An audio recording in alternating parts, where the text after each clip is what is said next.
Right, good evening everyone. I just want to start talking about yield nodes again because Steve's been back in touch with a couple of emails recently. The first one came through, I think it was on the 18th of October. So I'll just go through it. It says, Dear Yield Noders, as you can imagine, it's been a tough few days here following the announcement and the video, which I'd regard as something of an understatement. Please understand that to save everyone's funds and commence the restructuring process, we had no choice but to make the decision that we made. And as sudden as it was the hardest decision that we've ever had to make. Yeah, that makes everyone feel better. Had we kept going this route with the continuous sell-off and sell pressure on coins topped with the locked-up assets in Binance, there would have been no recovery possible. So, right, they're making out they're doing us a favour, but they're not mentioning the fact that they were really desperately trying to pump this Sapphire coin. Anyway, I'll carry on. That said, we've always been very transparent with yield nodes being high risk. Anyway, this is the bit that pisses me off a bit, right? Everyone signed a risk disclaimer at the top of every email communication. Furthermore, in every email, I pleaded not to use funds that will put your livelihood at risk, and every video. Yet, here we are.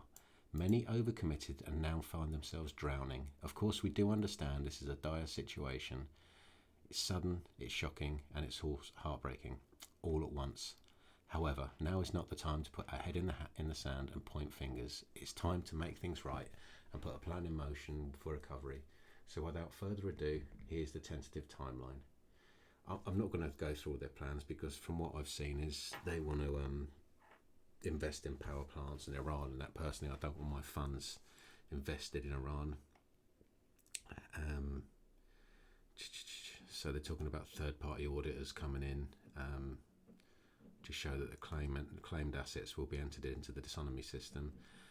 But I was led to believe not long ago they had about £300 million in Bitcoin in cold storage. I'm curious to know what's happened to that. Because obviously they've used that to try and pump the Sapphire coin. That's my opinion. It's not fact, it's just my opinion. One can only speculate. I don't know, something's very shady about the whole thing. Right, so they want to reopen emergency withdrawals within 2 to 3 weeks. We realise that many people overcommitted depositing funds, and so would like to give them the opportunity to exit with new partners who understand the risk potential upside involved with taking these positions over. So they've been incredibly sanctimonious, and treating the people that have invested like we were all stupid, like we didn't. I don't know, I just find it slightly disrespectful towards people that have invested. So saying, well, you didn't get it, so we're going to pass it on to people that do get it, and you can move along now. All the while marketing themselves as this, what was it, their strapline?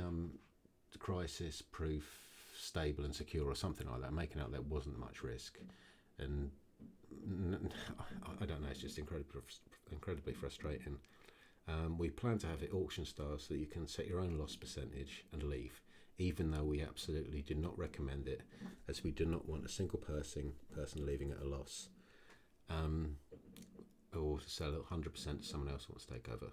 It's a complicated process. We need legal advice, blah, blah, blah, blah.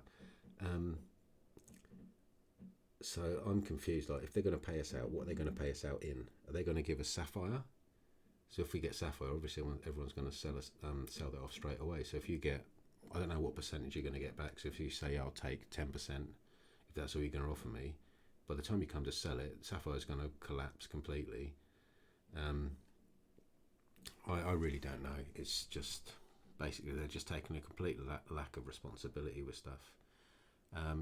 I wanted to move away from that anyway because this one just came today, and this again they're blaming people. Dear Yield Noders, a video update we recorded with Liam today for the progress we made so far, plus answering questions. On top, we would like to deal with partners, not noisemakers, so please log into your Yield Nodes account, then go to So they want everyone to do it on Discord. Personally, I cannot stand Discord. I think it's just a mishmash, a jumble. It's hard work. It's just not for me. Maybe I'm too old for it. I just don't get Discord. But they've released this video with this Crypto Yields UK. So let's have a look at the introduction. It's an interview with CEO Steve. I'm not going to watch the whole thing. I watched a bit of it already. Hi everyone, welcome back to Crypto Yields UK. My name is Liam, and in today's video we have a further interview with the YieldNodes CEO Stefan, and we hope that you find this interview helpful and to clear up any sort of burning questions that have come from the community. We are hopefully going to be holding these interviews with Steve every week or every 2 to look weeks. Forward to, isn't it? Every week. But this is the one that we've done today. It is the 21st of October 2022, and we recorded this video about 45 minutes ago. So we hope that you enjoy it and you gain some insightful information. Thanks so much for watching. Right, here comes Steve then. So thanks, Steve, for joining me once again here on the channel. It's been about a week. I think it was a week, maybe 8 days or so. I think we both lost the feeling of time. Yes. Yeah, you've been a busy man. Bit, right? I've got a newborn baby on my hands, so I'm currently like home. Congratulations on that one. I see here. I'm sorry that we trust you into this shitty situation right now. This is probably the worst timing ever for you. But I'm still very grateful that you're standing there holding the fort in Facebook. So much thanks for that, Liam. So Steve's apologising for the situation and saying to this bloke, "Oh, sorry, you've got a baby, you've just lost all your money. Like it's like really a bad time. Like I apologise for that, but that really doesn't help everyone, does it? It's like he's trying to show a shred of humanity, but he looks like, I don't know, a cross between a rabbit and headlights and someone with a complete lack of empathy and doesn't realise the magnitude of the situation. I really don't know. We're trying. So it seems I've got a list of questions that have kind of been put forward by the community really over the last week or so. Maybe I can answer those, and then I can go into what we're doing right now, and really, that the community sees that we're pushing forward and we're not really dialing here. Of course, there are a few questions that have been answered in the past, but obviously we've got some relatively new investors within YieldNodes that may not necessarily be familiar with some of the questions answers. So right, I'm just going to stop there because the majority of the new investors will have been the one that were told that you get a bonus for investing with Sapphire, because they were obviously desperate to pump the Sapphire. That's why they did this 10% bonus. What else was it? They reduced the investment threshold to $100. Obviously, they knew this ship was sinking, even a week before they made the announcement. So I'm not going to watch the whole video. I'll link it in my description below. But what I wanted to do, I wanted to go through the comments that are below, because they're obviously bollocks. Because if you look at the first comment, this woman, Enza Corelli, "Thank you, Steve. Challenging times. However, totally believe in you and your amazing team. Please keep the communication going with us. Hopefully the time wasters will go away to allow YieldNodes to get on with the job." I mean, I've not spoken to anyone involved in YieldNodes that feels that way, so I really don't believe that that's a genuine comment. Let's go to the next comment.